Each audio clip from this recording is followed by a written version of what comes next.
actually asked a question on Twitter that really got my attention. I shout out to Tichina Arnold. I think Tichina, I've followed her on Twitter for a while.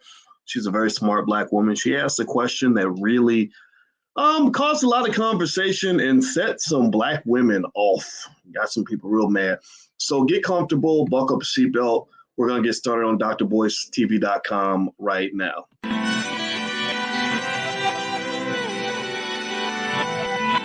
Here we are, clan the isms, cataclysm great. Our people out here struggling, trying to make it in this state. Everybody out here doing it, but we the ones too late. Now family, we the ones who gotta delegate. Get that money in the power, never be fake. Stick to co-sign for 3. What did he say? Create jobs, support our own. Educate the same and buy back your home. Got 3 degrees, triple 10. 3 PhDs, now we on the CNN. DBTV, let's talk about negligence. Ignorance is bliss, but we can turn it to intelligence. Believe none of what you hear, half of what you see. Let's break it down here on Dr. Boyce TV. Here we are. Hey, what's going on, guys? Welcome to drboystv.com, the home for intelligent black people. My name is Dr. Boyce Watkins, and I believe in the B1 philosophy. I'm here for the black community. I'm here because I think that our community deserves to have smart conversations where we talk about the issues that matter for us and we put ourselves at the top of the priority list. It's called the B1 culture. If you agree that we need to educate our kids at the highest level possible, put a hashtag B1 in the chat. If you agree that black wealth is also black power, put a hashtag B1 in the chat. If you believe that loving the black woman should be a top priority, put a hashtag B1 in the chat. If you believe that supporting the black man is important for our community, put a hashtag B1 in the chat. I want to say hello to Shayna and Jamie and Felicia and Kevin and Miss Danya and Kevin B. Shaw and Keith and Justin. Shout out the city you're from. Let me know what city you guys are from. I love to see what city you all are coming from.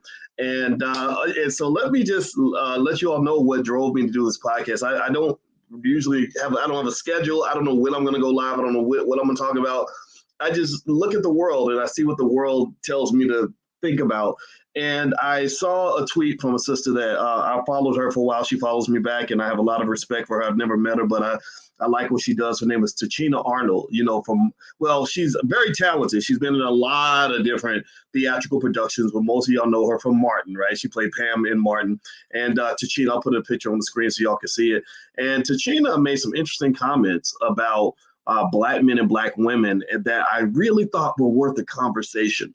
And in fact, I'm going to actually follow up with my wife. My wife is a therapist, a couples therapist, and a professor like me. And we do Pillow Talk with Dr. Boyce and Dr. Alicia at boyceandalicia.com.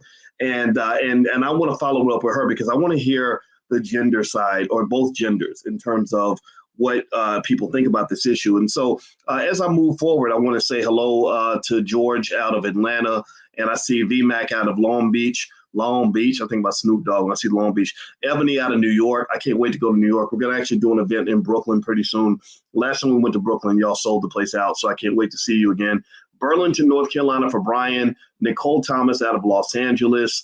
I saw Lubbock, Texas. I see Orlando for R.S. Spence. Who else should I see? I'm going to name a couple more just to give you a shout out. Memphis, and I see Chicago. And my wife and I are doing an event in Chicago May 15th. So make sure you get on our email list. Go to boycewatkins.com and I'll let you guys know when we do our event. It's going to be May 15th. But anyway, so here's the deal. Here's what Tichina asked on her page. And I'll put Tichina's picture on the screen. I assume everybody knows who Tichina Arnold is. I mean, she's just like a Mount Rushmore amongst black people. And there she is right there. I think that's an older picture from Martin, but y'all know black don't crack. So she looks about the same, still gorgeous, still looks as young as ever. And Tichina is active on Twitter. And she came to my attention because Vicky Dillard noted that Tichina is extremely supportive of the B1 culture. In fact, I want to invite Tichina to the All Black National Convention because I like what she's doing. And she asked a great question. I'm going to ask you all this question. I want you to kind of think about it. It says, honest question.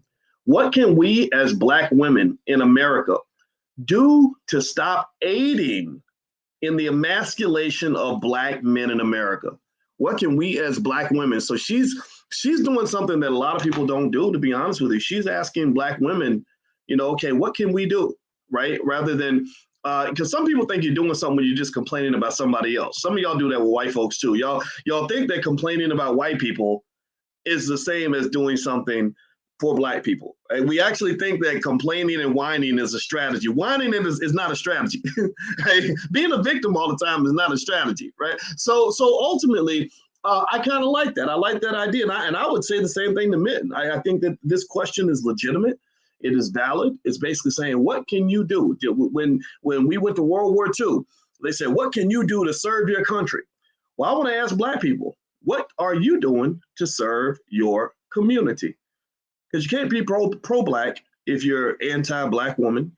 You can't be so a lot of these guys in the manosphere that talk shit about black women all day. You're not pro-black. I don't know what you are. Maybe you're pro-gay or something. I have no idea. But you're not. Well, maybe not to say that being gay means you can't be pro-black. But I don't know what the hell y'all are. But this whole like bashing black women stuff is kind of weird. It's kind of weird.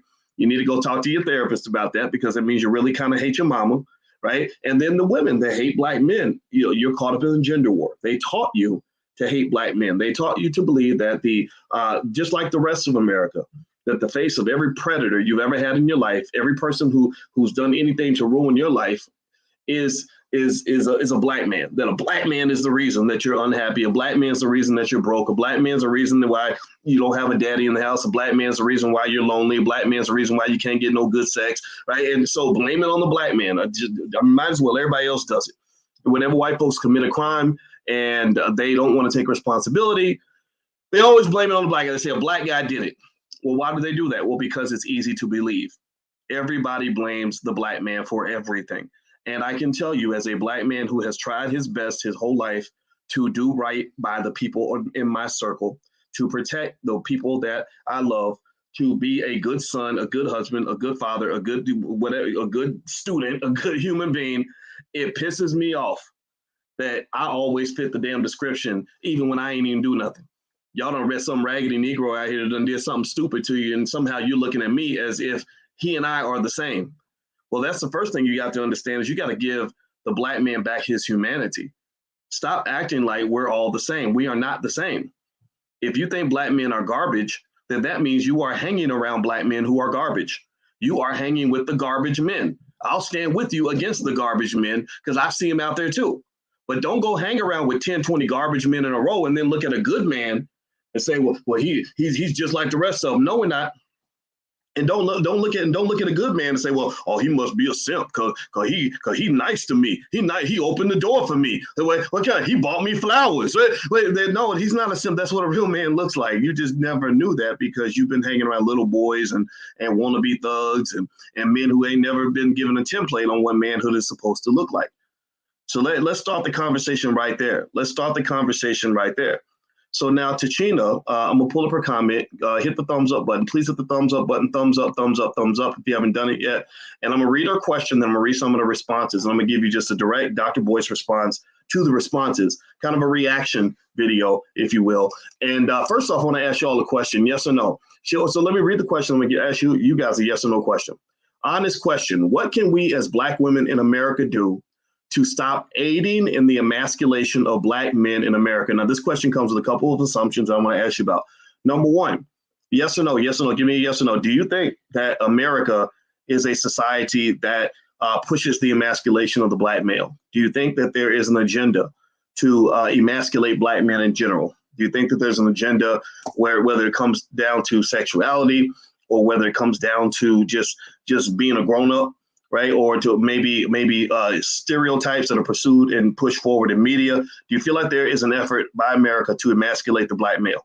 Okay, I see some yeses, John and Paul and Tarika. Okay, I see a lot of yeses. And so I think we're on the same page. This is what I see all the time. Malcolm X used to talk about this. Malcolm X said that America has always wanted to keep the Black man as a little boy or as a little girl or as a clown, one of those three things. That's why Black men who either engage in extremely immature behavior, like hip hop artists with 18 babies mamas and getting high all day and drunk all day, that's why they'll be more famous than any smart Black man. They're going to put the college professors in the back. They put the ignorant motherfuckers up in the front. That's what they do. And they say, see, look at these people. Look at them. Look at how they behave. Look at this must be what a man is. So some of the women misidentify manhood. They think that because these buffoons have all the money and all the power, that's the man that you want to be with. And they, let me explain to you, they did that to the Native Americans also. When they wanted to control the Native Americans, and they didn't want Native Americans connected to their culture. They didn't want Native Americans taking pride in their historic traditions. They didn't want Native Americans imitating their uncles and fathers and grandfathers. So you know what they would do? They would kidnap the children and take them away to a public school, basically. They would take them away to a special school, and they would tell them, you cannot speak your language. You cannot wear ceremonial dress. You cannot follow any of your Native traditions. We're going to teach you how to behave the way we think you're supposed to behave. So they would create these little clowns, these little clown cones of Native Americans, little artificial fake imitations of what a Native American looks like. They dress him up like a white man. They would prop him right in the middle of the village and give him a whole lot of money so that all the little kids would look up to him and say, ooh, I want to be like him one day. I don't want to be like my uncle who's carrying all the traditions of the family because he ain't got no money. This dude, now he's lit. I want to be like the guy who's lit. I want to be like the guy who's got all the money. So they would start imitating these people. That's how brainwashing works. Well, they do the same thing with black people. The black men that they put on TV, the biggest clowns, the idiots who can't even spell their mama's name, the guys who are engaged in extensive amounts of self-destructive behavior. I've gone through the list before on this podcast. I'm not going to repeat that today. If you ever want to hear a recipe for how a black man can die by the age of 35, go listen to some of this music. Go listen to something. Go figure out. I need y'all to go out here and watch what happens when you're 17 years old and you're getting high and drunk every day, popping Molly's and Percocets every day like Future's telling you to do in every other song. I want you to see what happens to your life when you're out here impregnating every woman within a 100-mile radius, what kind of destruction you're causing in families all across this country. I want you to see what happens when you run around toting a gun, talking about you're trying to get gangster with everybody. Like, I'll shoot anybody. I don't care. Right? I want you to see what happens. How many hundreds of thousands of years they give your dumb ass in prison when they've taught you to basically do every single thing you could possibly do to ruin your life and ruin your family at the same time. And then what's unfortunate is that these poor guys, they don't figure it out until they've been sitting in prison for about 9 to 10 years. They're about 29 years old because they got locked up at 19. And then he sits with somebody from the Nation of Islam or some enlightened brother, some former gangbanger who's finally come to his senses, who explains to him how the game works. And then all he's got is another 30, 40 years to regret his decisions. That's what they're doing to your young men. That's what's killing your community. And you got to stop it because the record labels are putting $1 billion or more per year behind the mass psychological, spiritual, and physical genocide of black people. Do you understand what I'm talking about? So that is part of what is happening to your black men in this country. That is why some of our men are very, very lost. We know that it's out there. I told you, the little boy, the little girl, or the clown, the types of men that tend to do well in American society that white people tend to embrace are either men who behave like children. I'm talking about like thugged out rappers who just say anything and do anything and act like a damn fool, high on drugs, whatever, and brag about it. Or the comedian, a Negro telling jokes will always have a space amongst white folks. This has been true since slavery. If you make them laugh, that makes them comfortable. That's when they start to love you, right? So you got the entertainers, and then you got the athletes who show their athletic prowess. As long as you shut up and dribble, now if you're intelligent like LeBron, then that's when they start getting mad at you. But when you just shut up and dribble, and that's all you are, then they can sit back and admire you the same way they admire a prize racehorse. So effectively, I like her question because you see kind of a dual sort of set of factors happening here, right? On one hand, you see a type of masculinity that comes with maybe hip hop, right? Hip hop, I'm gangster, I'm a thug. I got tattoos all over my body, tattoos on my face because I done killed so many black people and chains hanging down, my chains hanging low, right? Like that's a type of masculinity. That's an exaggerated, almost cartoonish type of masculinity. Most rappers succeed by making themselves into cartoon characters, right? That's not what a human being does. That's not what a man looks like, but we fall for the cartoon character, right? And then also you got the masculinity that might come from, say, sports, right? Athletes and stuff like that. But there are other forms of masculinity that are either neglected or suppressed amongst black men. There is the masculinity that comes with intelligence, with a man who's able to think strategically, the Malcolm X-ish masculinity, the Muhammad Ali style of masculinity. You have the masculinity that comes with loving and protecting a black woman and saying, I have a family. This is my unit. I take care of my unit. That's a type of masculinity that isn't really celebrated or discussed in public. There are many, many other forms of masculinity that are more beneficial to the community that are either suppressed, ignored, or never trained in many young black men. That gets back to Tichina Arnold's question. So I'm going to move back to her question. I'm going to repeat the question, and then we're going to dissect this a little bit, because y'all know that I told you on this platform, this is for intelligent Black people. So you either got to be intelligent or you got to want to be more intelligent. This is not for ignorant people. I'm not here to teach you how to be dumber. I want you to be smarter, and that's just what it is. And if people don't like it, then they can get the hell out. So do me a favor, hit the thumbs up button, thumbs up, thumbs up, thumbs up if you haven't done it yet. Also, just a reminder, if you live near Detroit, my wife is actually speaking with a lot of great people, Professor James Small and some others in Detroit at the One Africa Conference hosted by Taki Grant. If you go to boycewatkins.com, you can actually get passes there. I'm really proud of Taki. The movie Hoppy is extremely good. Everybody should watch it. And if you go to boycewatkins.com, the conference is April 30th, and you can feel free to go take a look there. All right, so here's the question. I'm going to read the question again, and let's talk about masculinity and the emasculation issue. She says, honest question. What can we as Black women in America do to stop aiding in the emasculation of Black men in America? So first off, she's asking Black women. She's not asking us as men. She's asking women. And then she's being a leader. She's leading a conversation. And I love that. I love the idea of us leading intelligent conversations. And then she says to stop aiding in the emasculation of Black men in America. So we agree that there is an effort to emasculate the Black male. This is not a matter of finger pointing. This is a matter of saying that there is an issue here. And so when you talk about this question, I think that the reason this question set a lot of people off is that there were a lot of women who were deeply offended. They were deeply offended by this idea that you would ask women to take any responsibility for the plight or the experience or the outcomes of Black men. Now, I want to ask y'all a question. Do you think, yes or no, do you think that Black women play some role in how Black men turn out? Do you think some Black women play a role in the choices Black men make? Do you think Black women have any power in terms of defining the outcomes of Black males in American society? Give me a yes or no answer, and I'm going to read one of the responses, and I'm going to respond to the response. So Antisocial Butterfly, which is a very interesting name, she says, I'm truly concerned about this question because it's basically saying that we're responsible for Black men and their feelings, which is giving them more of a reason to put that responsibility on us. And I ain't responsible for anybody but myself and my children. That is an interesting comment. I don't know this lady. I don't know how, I don't know what her mindset is. I'm not going to beat up on her, but it's a very disturbing comment. And the reason I mentioned the comment is because a lot of people hit the heart button on this comment, which means that there are people that agree with Antisocial Butterfly.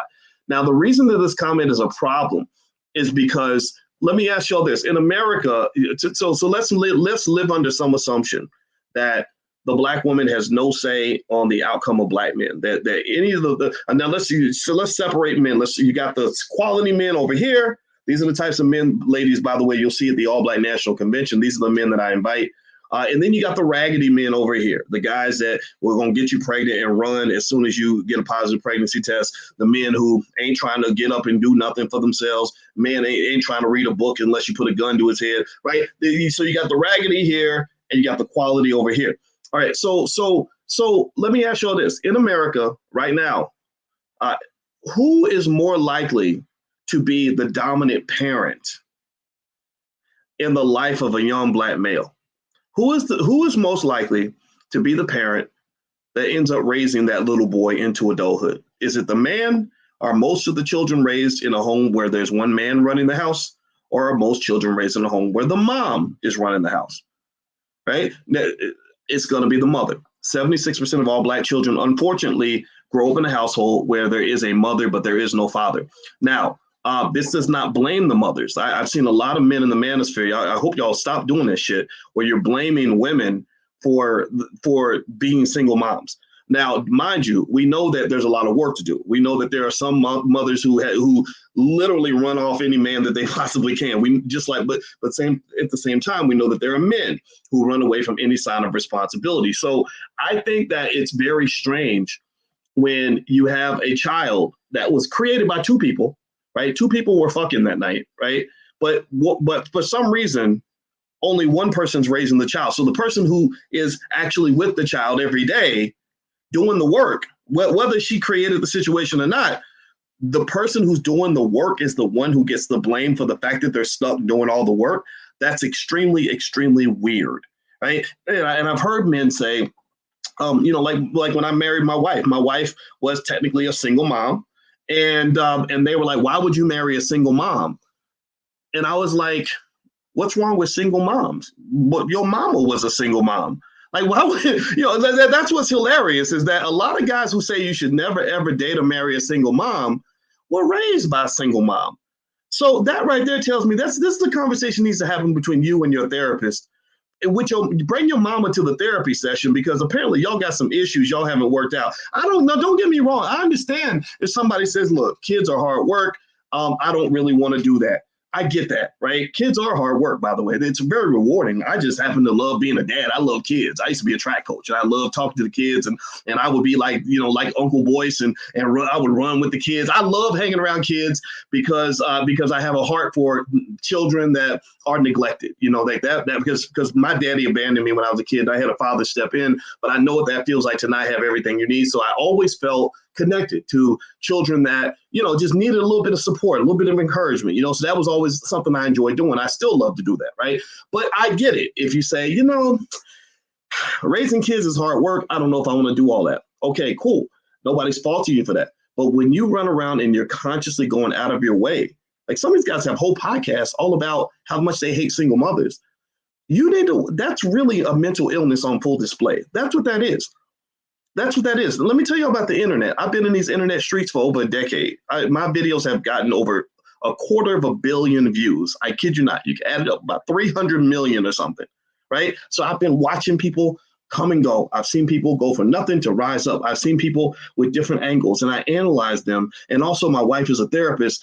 And I'm telling you, you got a lot of crazy motherfuckers on the internet. Really, you have a lot of people on the internet that really they're entertaining because crazy is interesting, right? Who knows? I might even be one of them sometimes. I'm a little crazy, right? The stuff I'm obsessed about. But you have some really ridiculously insane people. And what's really fascinating to me is that there's something about it where their momentum is validating other people's craziness. So if you're this guy who just hates Black women because you hate your mama, or because your baby mama, your baby mama didn't treat you right, or whatever, and you're looking for a space in the manosphere where you can sit around and bitch and complain about how all your problems are caused by Black women, you will find a podcast and another million listeners to join you in your pity party. You will find that. Accountability is not cool. Responsibility is not popular. Analytical thinking and balance is not the preferred methodology. Why do that when you can just go loose and go ham and blame all your problems on somebody else? So you've got the manosphere over here, and you got the womanosphere over here. And those groups of people, they only come together when it's time to fight and when it's time to fuck. And then that's it. They fucking and fighting, and that's it. And then they go, and then when the baby's born, they go their separate ways, because at the end of the day, they don't understand that if you are fighting with the opposite gender on any situation on an unconditional basis, then your community cannot survive. You cannot reproduce. Your children are absolutely royally fucked because you don't have the foresight and insight or self-reflective capability to realize that your crazy ass needs to sit down and talk to a therapist or get some skills so you can learn how to communicate with another Black person without trying to slap somebody upside the head. That's really what it is. That's literally what it is. So with Tichina, what I like about Tichina's question is I love the idea that she's building this bridge. She's building this bridge between Black men and Black women and saying, hey, our brothers are going through it in certain ways. Society's kind of coming down on them. What can we as Black women do to pitch in? And there are women who are like, ain't got nothing to do with me. Mind you, this lady who says that the plight of the Black male is not her responsibility. She's probably raising a Black son. Remember, when you talk about the raggedy men that are out here, many of them were raised by their mothers. So anybody who thinks that the Black woman's choices have nothing to do with the outcomes of the Black male clearly has never taken a biology class. Maybe you went to one of those schools where they teach you that there's 187 genders, or that a boy can be a girl, or whatever it is that you think. Whatever you grew up with, you didn't take biology class because you don't understand that we need each other, whether we like it or not. A man can't survive. His seed cannot survive without his seed being processed through the body of a Black woman. So in that regard, you can make the argument that she's kind of like your goddess because she has the ability to give life and you don't. Now you got ability. There's a God in you. There's a power of masculinity. And I'm gonna talk in a minute. In a minute, I'm gonna go down a list of masculine versus feminine traits. Somebody shared an interesting post. So I'm gonna share that in a minute too. But so you got your power too, right? As a man, you got your power. There's a tremendous amount of manifestation power in masculinity. I believe a man who is determined and focused and committed and disciplined has the power and ability to manifest in ways that almost anybody else cannot. I think that a man in your space adds power in a certain way that women can't reproduce. You cannot be no man. You do not get a card on Father's Day because you don't have a penis, you don't have balls, you're not a man. There's something that we have inside of us that you can't replicate. So stop acting like you can just copy us and replicate us, because you can't. You have just as much ability to be the father as I have of being the mother. There are things that my kid's mother brings to the table that I can't replicate. And she does it every day. Every day, my wife gets with my daughters and she does things with them and works on things with them and talks to them in a way that only she can bring with that goddess-like power she has as a feminine being. So I really wish, at the very least, those of us who are mature and responsible, who actually are pro-Black, because if you're anti-family, you're not pro-Black.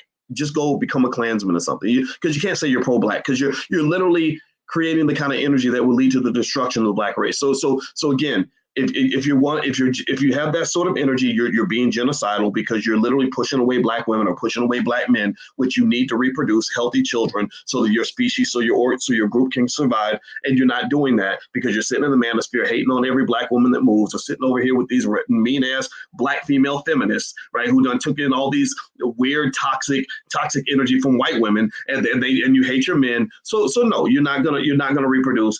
Maybe you're gonna die old and alone as a man or a woman, and because nobody's gonna want to be around you because you haven't dealt with your shit.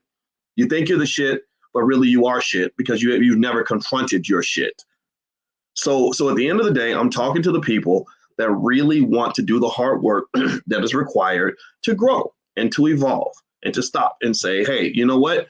Maybe I can learn. As a woman, I can listen and learn from a man. As a man, I can listen and learn from a woman. People don't do that. Everybody thinks they know the answers, and it's absolutely ridiculous to me. I have a PhD and I don't know all the answers. So if I don't know all the answers, then how the hell you know all the answers and you telling me what all the answers are? And I'm sitting here telling you I don't know the answers. And I went to school till I was 31. Did you go to school till you were 31? So anyway, let me keep going. Hit the thumbs up button, thumbs up. All right, so let me read more of Tichina Arnold's comment, and I'm going to break some of this down. All right, so here's another point. Let's see, somebody else said, it's crazy how Black men are responsible for protecting y'all, but y'all have no obligation toward Black men. One-sided social contracts never work. Are y'all interested in renegotiation? Because if y'all don't owe us, it goes both ways. I don't want that. Do you? Okay, so that comment, I do agree with that comment, because that comment's basically saying that everything needs to be a two-way street. And this idea that you want something and you're not bringing anything to the table, spiritually, psychologically, or otherwise, then that makes that person bad for a relationship. And so I think that that's more of a personal thing, right? When you're talking about picking and choosing, right? You can't generalize an entire group of people. It's almost impossible to do. So you talk about picking and choosing. I would encourage you to pick and choose people who are going to understand the nature of reciprocity, the nature of give and take, not the nature of take and take. And so I'm not going to drill too much into that, but that's what I'm seeing there. Now, Erica Lachey, who I like Erica Lachey, she's really smart. She says, first of all, kudos to you for having the heart to even ask this. I believe combating any media, music, or conversations that try to reframe what our men are without their consent is vital, and refusing to support any behavior that encourages emasculation. I agree with that 100%. Y'all don't understand, these record labels are not your friends. They are promoting images of Black men that are getting you shot in the street, not just by police, but also by other Black men. And ultimately, they're promoting images that are not pro-family, that are not beneficial to Black people. Now, let me read something. Somebody, her name was Jael, Jael. I don't know her last name, but she sent this list of masculine and feminine traits. And I want to share this with you all so that you can maybe, in terms of getting in touch and understanding your masculine and feminine side, this might be something that helps you. I like this list. I thought it was actually kind of good. I shared it with Alicia, and she didn't seem to have a problem with it. So I'm going to read some masculine versus feminine traits to you. and it's on the screen. So she says feminine, and now this is not absolute, but this is interesting. This is a kind of a benchmark framework to start with. Okay, so I'll mention the feminine and the masculine. I see feminine, or excuse me, I see dependent, independent, emotional, non-emotional, collaborative, competitive, vulnerable, strong, nurturing, dominant, self-critical, self-confident, accepting, rebellious, empathetic, logical, creative, analytical, caring, ambitious, nurturing, brave, generous, assertive, free-spirited, innovative, encouraging, straightforward, humble, arrogant, passive, aggressive. Okay, now I don't like all the masculine traits entirely. I think that I think that dominant can have a connotation that's not beneficial to people in the group. I think that if you always need to dominate and you have no ability to be collaborative on any level, I think that implies a type of insecurity and emotional imbalance.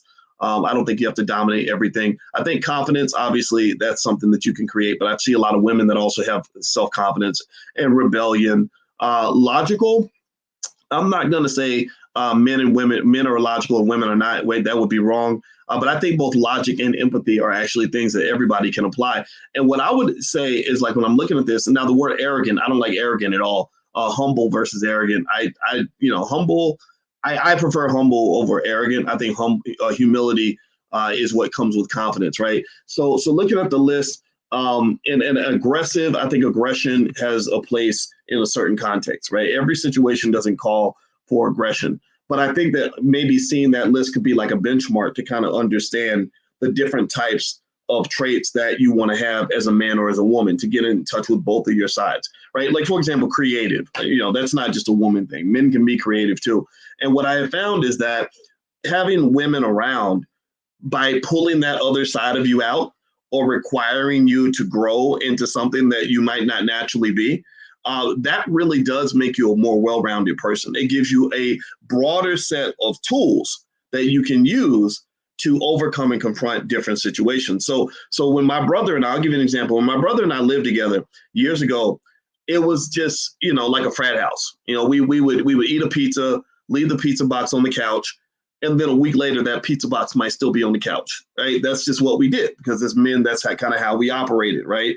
And then I started dating somebody at the time, and she came over and immediately started cleaning everything up and became disgusted with the way things looked around their house, right? So now as a husband, I can't do that, right? I can't live that way anymore, right? But I have my man cave where I'm allowed to kind of do what a guy does, right? And what I think is really missing for sure in terms of why people don't take that responsibility is, I think you really got to consider, and this is related to wealth, by the way, in case you wonder why I talk about relationship stuff, it's because it's directly related to wealth. Again, if you can't build families and build communities and live in a collaborative, cooperative fashion, you can never build wealth.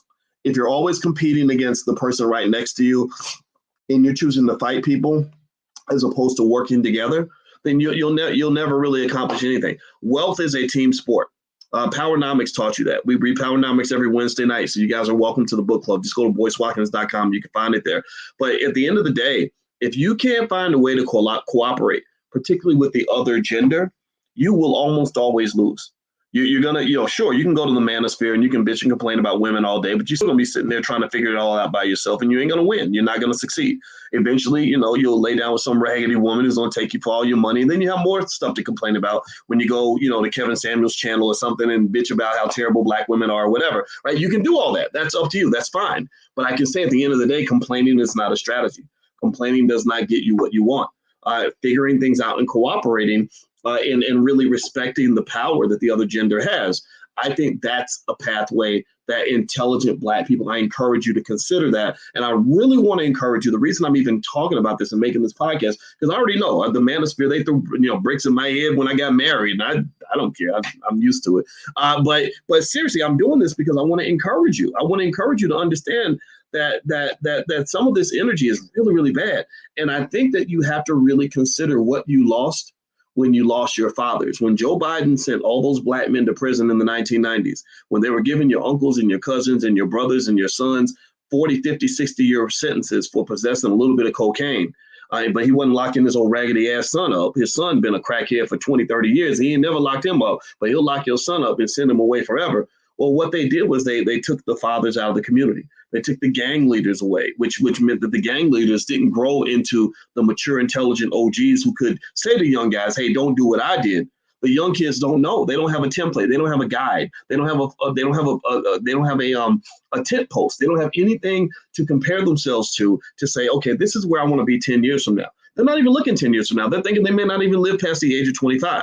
And then either they die before 25, which is what they expect anyway, or they live past 25 and then they don't know what the hell to do. And so you got a bunch of these damn fucking 45-year-old teenagers, as you see, 45-year-old men, pants still sagging, still running around with a joint in your mouth, still walking around, still ain't progressed in 10, 15 years, still got all your money messed up, still making bad choices, still end up in bad situations until one day you realize that you're not 25 anymore, you're actually 50, and you die of a heart attack laying on your couch by yourself in some one-bedroom apartment that you're living in because you never knew how to actually evolve as a human being. Nobody was there to kind of nudge you along. And so ultimately, I think that you lost a lot when you had your boys and your girls growing up without fathers. I'm telling you, you lost a lot. How many of y'all had a father or a strong male role model? And how many of y'all feel that male role model shaped you in really, really significant ways? Say the man's name. Give him credit. Give him public credit. Say his name. If I see his name on the screen, I'm going to repeat his name out loud on this podcast. So how many of y'all had a father? Name him or a male role model. If you didn't have one, I'm not making fun of you. I promise you, I'm not. But I want to really talk about this because we got to understand what you're missing and what needs to be fixed.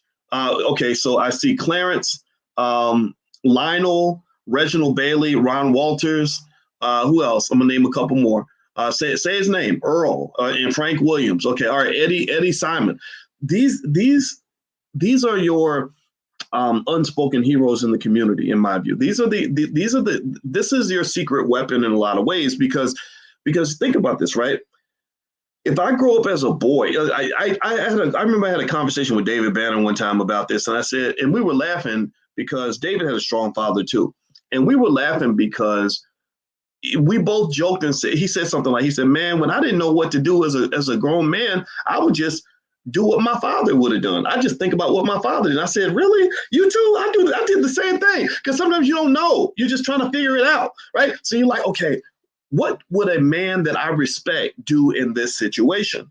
Oh, he would open the car door, or he would take everybody out to dinner, or he would say something to the guy or whatever, right? So you're looking for that reference. And unfortunately, when you don't have that, you just don't know what to do, right? So a lot of boys that don't have that reference, these boys, and it's not their mother's fault per se. The mothers do the best they can, but in some situations you see these boys grow up and I feel bad for them because they know how to have sex. Everybody knows how to have sex. It's easy, right? But then the baby comes and there's no sort of template in terms of knowing what a father is supposed to do. So if you're in that category, I encourage you to actively educate yourself on these issues. You can even listen to me if you want to. Some of y'all do. Some of y'all come here and you say, I see you like a surrogate father. Well, I'm good with that. I want to be that guy because I think I'm a pretty good dad. So I'm okay with sharing with you everything I know so that when you make those fucking kids, you are going to do right by those children. You're going to do your absolute best. So there are basic principles that a father or a man follows to make sure that even if things aren't quite where he wants them to be, he at the very least is doing his best. You understand? See, it's one thing, like if you don't have a job, but the way you respond to not having a job is reflective of who you are as a person. So you got some guys who don't have a job and they sit at home and they sit on the couch smoking weed, playing Xbox, and they draws all day, right? But then you have some guys who can't get a job and they're out hustling. They're out trying. They're filling out applications. They're learning how to start a business. They're doing odd jobs. Because they feel internally, hey, I got to contribute. I got to do something, right? And women respect that. A lot of women, I'm not saying that there aren't women who will put pressure on you over money or whatever, or women who have really high standards, but so a lot of women are just like, I respect you because you're trying. I respect a man who's doing his best. I can't respect a man who gave up on life or who feels like a victim or who's always sitting around whining about what a white man is doing to him. I would have a job, but the white man ain't hiring. The white man won't do this. The white man won't do that. That's not good for you as a masculine being because that makes you look like a bitch. It really, really does. It really is a reminder to the world. The more you can, brothers, I'm telling you, the men, be careful about how much you complain about the white man because the more you sit around and whining and complaining about how much power he has over you, the more you're reminding the world that you have no power at all. In fact, I was listening to a history of Russia last week from this professor named Richard Spence, and he talked about the history of Russia and Ukraine and how Ukraine got slapped around like a little hoe for many years because Ukraine was always going to a bigger country to get its backing, to get its support. Maybe it was Poland, maybe it was France or whatever. And every time they would go to another country to get support, Russia, whoever, that country would come in and take everything over. And he basically said that when you are weak, and you're going and begging a higher power to protect you, you're letting that power know and everybody else know that you don't have the power to hold it down yourself. So when you're sitting around complaining that your circumstances are outside of your control, that you have no ability to shape your own life, that everything that happened to you is somebody else's fault, you're just telling the world that you're weak. And I don't believe that intelligent women are going to be attracted to men who internalize that level of weakness. And I'm not talking about strength in the sense that you have to win every battle. You're going to lose a lot of battles. There's no question about that. I'm talking about just the strength to say, I might lose the battle, but I'm going to die trying. I'm going to just give it all I got. Okay. Do you understand what I'm saying? So a lot of boys never got that. Right? Maybe their mothers, some of them, their mothers felt guilty because they didn't have a daddy. So they coddle the shit out of these little kids because the nature of a woman in most cases, in many cases, in my view, is that of a nurturer. You nurture him. You love him, right? That's what my mother did for me. My mother nurtured the hell out of me. If it wasn't for my father booting me out of the house, who knows? I could still be living in my mama's house. I don't know, right? But my father was the one who stepped along and said, no, get out. You got to go, right? Go figure it out. Right. And so ultimately, a lot of these boys, you're throwing them out there like rotten fish into the lake. So you're throwing these rotten fish into the lake. And these nightmarish men that women are dating that are not taking care of their kids and not taking care of their responsibility, not coming through for anybody, not even coming through for themselves. These were created by whatever was happening at home. Whatever they got at home, that's what, or didn't get, that's what shaped them into who they are. Right. So ultimately, it just as a piece of little, Uncle Boyce advice. I hope it's okay if I give some Uncle Boyce advice. Let me know if it's okay. I would really encourage you when you interview somebody to date you, like interviewing for a job, I would really ask questions about how they were raised, what the template was. If they were raised with a template of manhood that embraced intelligence and hard work and responsibility, then that's probably the kind of man you're going to get. I have a wife. My brother has a wife. If we started acting raggedy like some of these motherfuckers do, my father would be on the phone saying, what in the fuck are you doing? What is wrong with you? My father would be on the phone like, no, this is not how I raised you. This is not what we do in our house. That's what I would get. Now, think about this now. Imagine if I had a mother who excused everything I did. Right? Every stupid thing, every mistake I made was somebody else's fault. Or it's that girl he married. She's just mean to him, and that's why he acting like this. Right? That's where you get those men to sit around and complain about women all day. Right? Their mama's probably sitting there with them and say, oh, but the reason that he can't keep a job, and the reason he always broke, and the reason he always getting in trouble, and he got hooked on drugs because the girl was mean and she didn't understand him.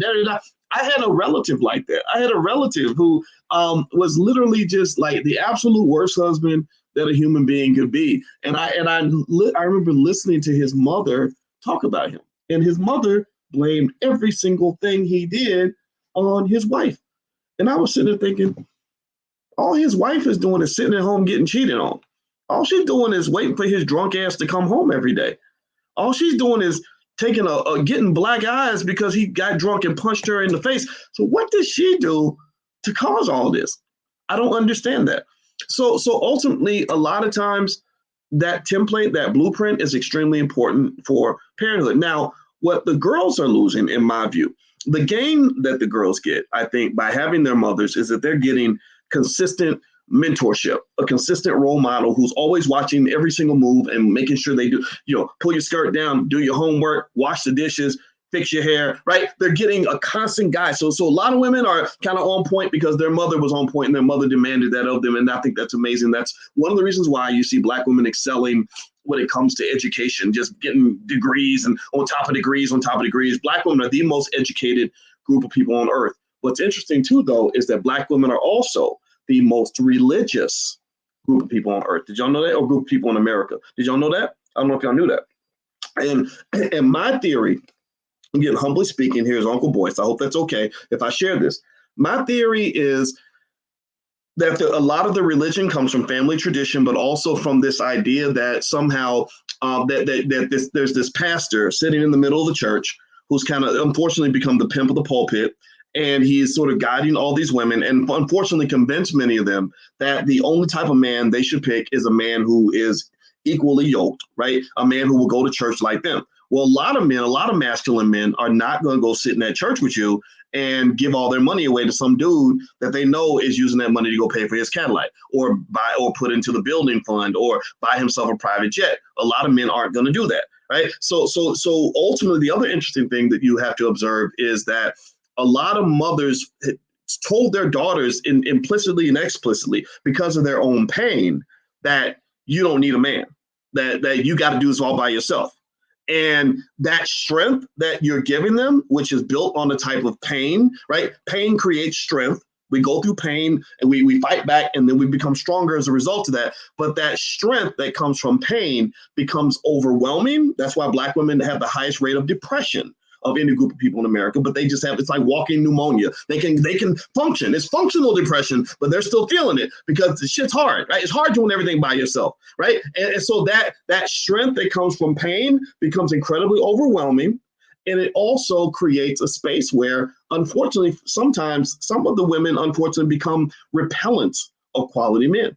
You repel these men because you haven't taken the time. No one ever told you to take the time to acknowledge the fact that a man likes to be needed. He likes to be wanted. He likes to hear, I need you. I want you around. Me and the kids, we love you, right? We'll make sacrifices to be with you, right? So when people are telling you don't compromise, don't settle for nothing, they're telling you basically to stay single for the rest of your life. Because I can tell you as a married man, I am settling every goddamn day of the week. Every day. If you give me 10 things, 10 situations that happen in a given week, let's say, about 8 of those things, I'm not getting exactly what I want. I have to settle. Because you know why? Well, because being part of a group means you have to learn how to compromise. And that's not easy. That's a skill that requires you to sit back, be patient, be quiet. When you can't, you got something to say, but you can't say it. And you got to, figure out how to get a little bit of what you want and give up a little bit. And be able to get it's hard. It's a game you have to want to play. It's a game you have to be committed to. If you're not committed to it, like if you're not committed to this whole idea of family, that's like, think about that, trying to go and start a family when you're not committed to all the trade-offs and compromises and sacrifices necessary to maintain the family. That's like trying to start a business when you don't want to do no motherfucking work. You want to start a business and build a business that's making $100 million a year, and you don't even want to go to work. How the hell are you going to build a business when you don't want to go to work? You don't want to go to business school. You don't want to take no classes on nothing. You don't want to work with a team at all. You're not going to build anything. You're not going to build anything. You're going to be a sole proprietorship. That's it. It'd be just you by yourself forever. So ultimately, that ability to be collaborative enough to function and operate in a space where other human beings are involved requires you to, one, you got to value the presence of those other human beings. So if I'm constantly telling myself I don't need no man, or if I'm a man who says I don't need, F these hoes and we don't love these hoes and all this other crap, then nothing's ever going to work because I don't even value you. I don't even value your presence. So how are we going to have a relationship that requires me to actually make sacrifices to keep you around? And then second of all, the lack of skill, not growing up in the house. So I'm going to tell you the little superpower my parents gave me. I sat there and I watched my parents stay married for 47 years. I watched them and I saw my very strong father, Vietnam veteran, who's actually killed people. Like, this ain't no punk. This man is he was a very, very, you talk about that toxic masculinity. He has some of that. And I saw this man become as gentle as a pussycat when it came to serving the wishes and needs of my mother. My mother has a power over him that no other woman has ever had. And he met a few women back in the day. I also saw my mother dealing with my father in a way that would probably have pissed off most white feminists. Most white feminists would have told my mother to kick him out of the house and do it all by yourself because you don't need him because he's raggedy, and don't think about the kids. Don't think about how it affects anybody else. Just put him out of the house. That's what would have happened. But because I saw my mother and father making these sacrifices for each other, I reference that as a husband. When I get frustrated, I don't pack up and walk out the door. I say, okay, let me go walk toward my wife and we're going to figure this out. So ultimately, when you're talking about this gender war, I would argue that this gender war was created by white supremacy. It goes all the way back to slavery. Part of slavery was driven by making black men and black women hate each other, disrespect each other, not care about each other. This is just a continuation of that. It was exacerbated by mass incarceration.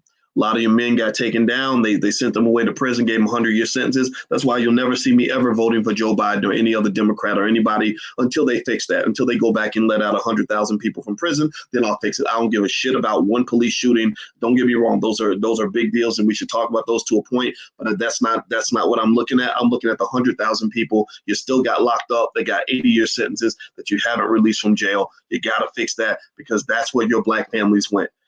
So this is a continuation of that. And then it's further exacerbated by the music when they started pushing out Snoop Dogg to say, we don't love them hoes. And they started pushing out other imagery of black men that just made us into something that we're not.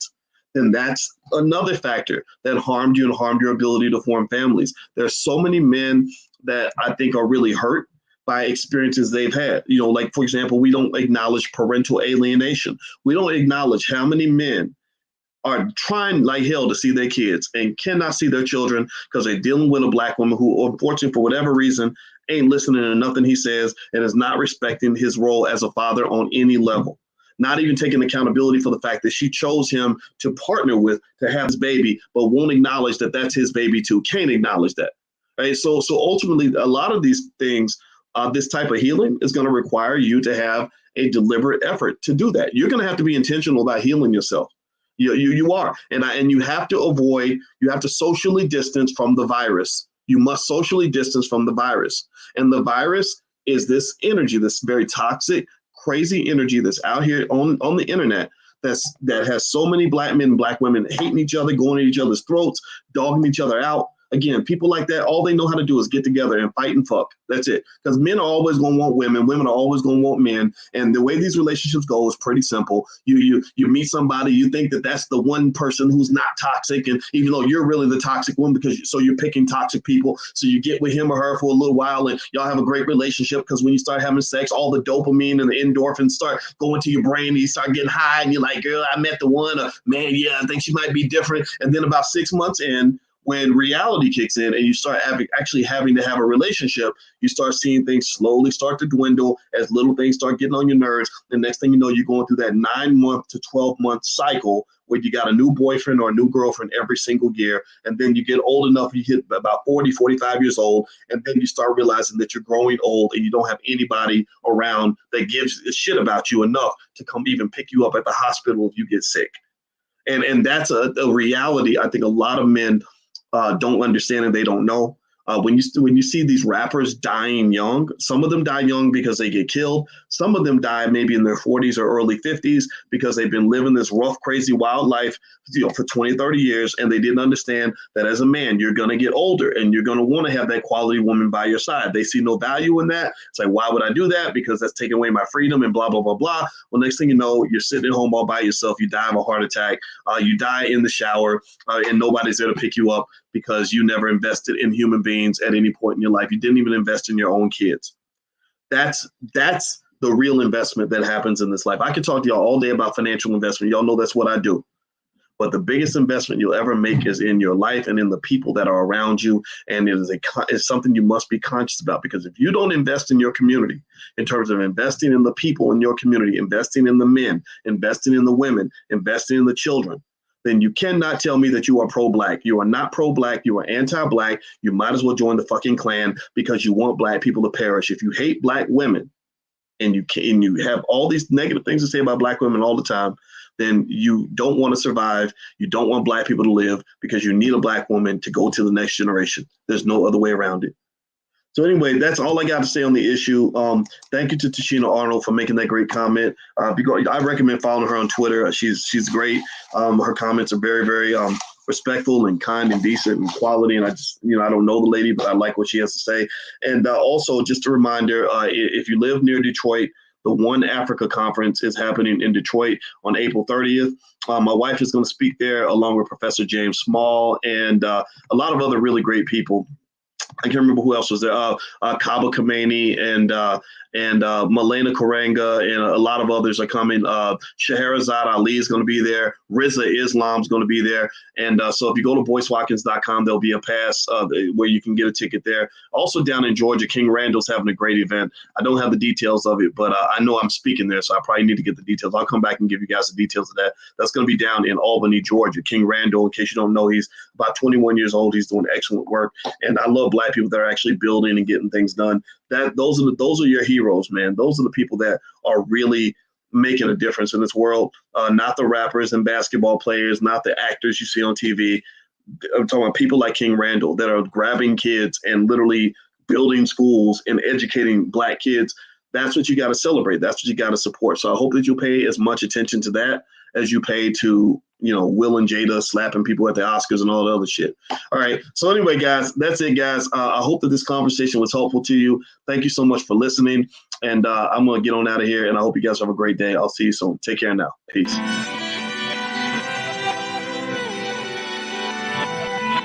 Here we are, clan the isms, cataclysm great. Our people out here struggling, trying to make it in this state. Everybody out here doing it, but we the ones who late. Now family, we the ones who gotta delegate. Get that money in the power, never be fake. Stick to cosign for 3. What did he say?